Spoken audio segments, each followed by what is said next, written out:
팀 켈러의 일과 영성에서 발자였습니다. 신들이 일을 시키려고 인간을 만들었다고 믿었던 고대 그리스인들은 노동을 축복으로 보지 않았다. 일의 가치는 평가절하되었다. 아리스토텔레스는 실업 상태야말로 진정으로 가치 있는 삶의 첫 번째 요건이라고 했다. 그리스인들은 이 땅에 사는 한 노동이 필수적이라는 점을 잘 알고 있었지만 모든 일이 동등하다고 생각하지 않았다. 몸이 아니라 정신에 유익한 일이 더 고상하며 덜 동물적이라고 믿었다.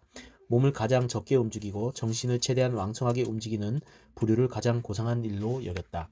현대인들은 발끈해서 분통을 터뜨릴 얘기지만 문자적인 노예 개념은 사라졌다 해도 이면에 숨은 마음가짐은 지금도 여전히 살아 왕성하게 작용하고 있다. 오늘날 크리스천들이 물려받은 건 이런 사주가 듬뿍 배어있는 노동관이다. 이는 필연적으로 악하다는 인식부터가 그렇다. 그 관점에 따르자면 돈을 벌어서 가족을 먹여 살리며 다른 이들에게 임금을 주어 자지구레한 심부름을 시키는 것만이 선한 일이다. 둘째로 지위가 낮거나 수입이 적은 일은 인간의 존엄을 해친다고 믿는다. 이런 관념이 가져오는 폐단 가운데 하나는 너나 없이 자신에게 전혀 어울리지 않는 일을 선택한다는 점이다. 은사와는 맞지 않더라도 더 높은 봉급과 특혜를 주기만 하면 얼른 그 직장에 들어간다. 서구 사회는 큰 수입을 올리는 식자층과 형편없는 품삯을 받는 서비스 부문 사이의 간격이 점점 벌어지고 있으며 대다수가 그 카테고리에 따른 가치 판단을 받아들여 다시 전수하고 있다. 수많은 이들이 스스로 천하게 보는 노동을 하기보다는 이를 놓는 쪽을 택하고 있으며 대다수 서비스 직종과 육체 노동이 이 범주에 속한다는 점도 큰 문제다.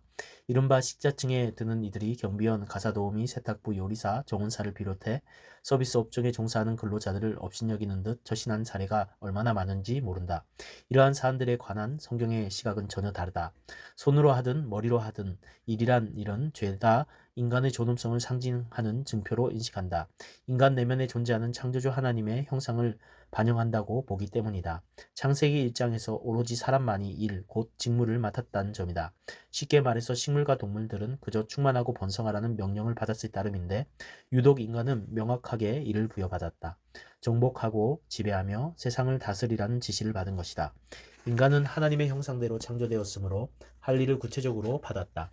인간은 하나님을 위해 이 땅에 존재하며 창조세계를 관리하는 청지기 역할을 하도록 부름받았다.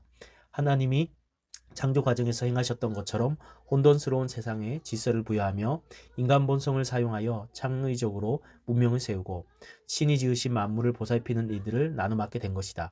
창조주가 인간을 지으시며 기대하신 가장 큰 역할이 바로 이것이다.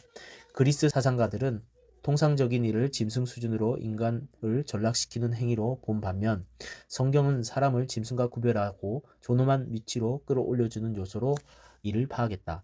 하나님 눈에는 전체 인류 한 사람 한 사람이 고귀하다. 일 자체가 존엄할 뿐 아니라 모든 종류의 일이 고귀하다. 목회자이자 작가인 필립 젠센은 이렇게 말한다. 하나님이 세상에 오신다면 어떤 모습일까? 고대 그리스인들은 철학자, 왕일 거라고 생각했다. 고대 로마인들은 정의롭고 고상한 정치가를 떠올렸을 것이다. 하지만 히브리 땅에 임하신 하나님은 어떠하셨는가? 몫으로 오셨다. 경제가 중심이 되는 이 시대는 농작물을 키우거나 자녀를 양육하는 따위의 이런 지식이 필요한 일이 아니며 따라서 제대로 값을 치르지 않아도 된다는 오명을 씌우도록 자극한다. 하지만 창세기에서 하나님은 정원사였으며 신약에서는 목수였다. 주님이 일에 부여하신 엄청난 존엄을 담아내지 못할 만큼 하찮은 일은 없다. 몸으로 하는 단순한 노동도 신학적 진리를 탐구하는 활동도과나 조금도 다름이 없는 하나님의 일이다. 보통 하찮게 생각하는 청소를 예로 들어보자. 직접 또는 누군가 고용해서라도 집안을 치우지 않으면 세균이나 바이러스가 번식하고 결국 감염되어 알아눕거나 목숨을 잃을 것이다. 창조주는 물질 세계를 지으시고 인간들로 하여금 이루 헤아릴 수 없을 만큼 다양한 방식의 노동을 통해 개발하고 양육하고 보살피게 하셨다. 그 가운데 지극히 간단한 것들도 중요하긴 마찬가지다.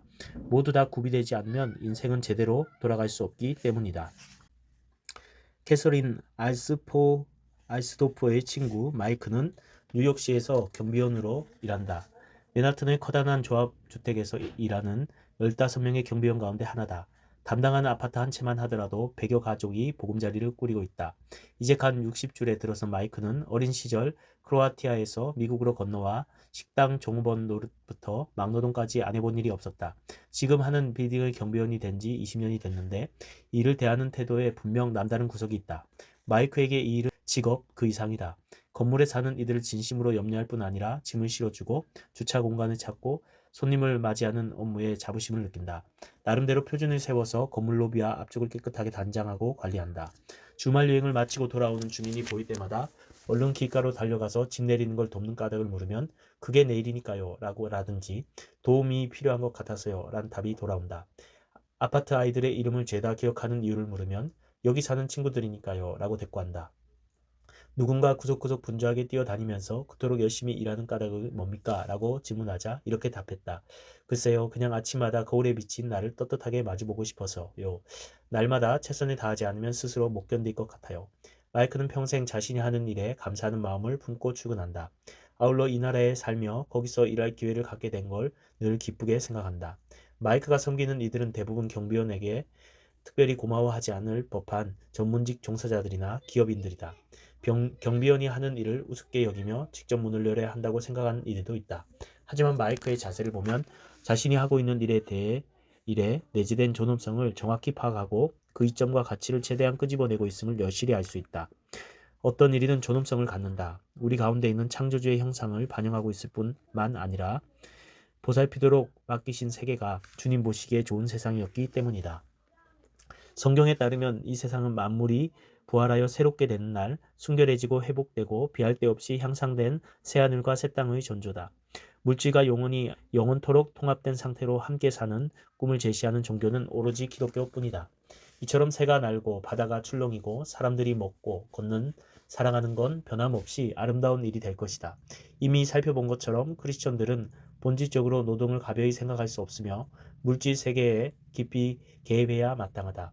그저 잔디를 깎는 노동일지라도 물지개를 살피고 가꾸는 가치 있는 일이다. 이는 세상적인 일들도 목회를 비롯한 이른바 거룩한 일들과 똑같은 존엄성과 고귀함을 갖는다는 뜻이기도 하다. 하나님의 영이 정원을 돌보시는 동시에 복음을 전파하는 장면을 볼 수 있다. 둘 다 그분의 일이다. 그렇다면 어떻게 감히 이런 일을 고상하고 고귀하며 저런 일은 낮고 천하다고 얘기할 수 있겠는가? 피조세계의 선함과 일의 존엄성을 이해했다면 확실한 기초를 놓은 셈이다.